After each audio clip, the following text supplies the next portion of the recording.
Hello，即刻而家試下香港啱啱喺7-11入貨到嘅排毒神器，到底有冇用？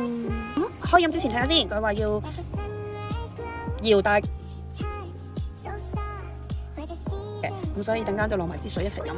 咁總共呢，朋友就講話會屙3次，每隔1個鐘睇下係咪。咁而家就呢個味係蘋果金奇異果味，一試下，但我開唔到啊。OK， 原來扭錯方向嘅奇異果同蘋果味啊，係青蘋果味。乾杯！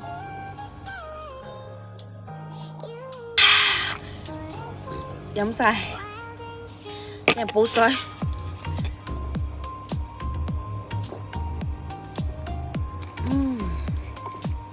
我覺得應該足夠噶啦，好飽。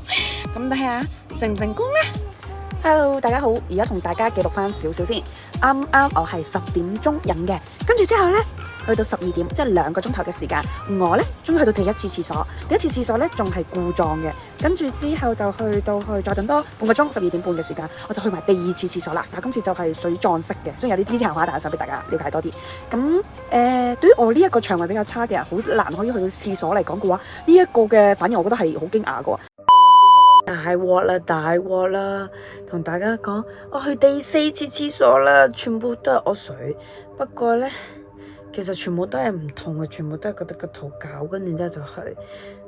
如果唔係因為你曾經有幾日食過辣嘢，我諗你應該會好啲嘅個感覺。但係我而家鼻哥嗰種感覺唔係人嘅感覺啊，尤其是一次完之後，再過一陣又再去，跟住之後明明嗰種辣嘅程度已經完咗一段時間，跟住又再嚟啊！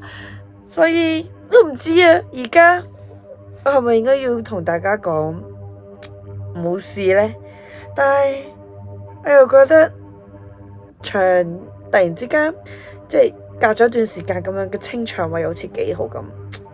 都係冇啦，大家都係問翻醫生意見先至好，係咯，咁就係咁，拜拜。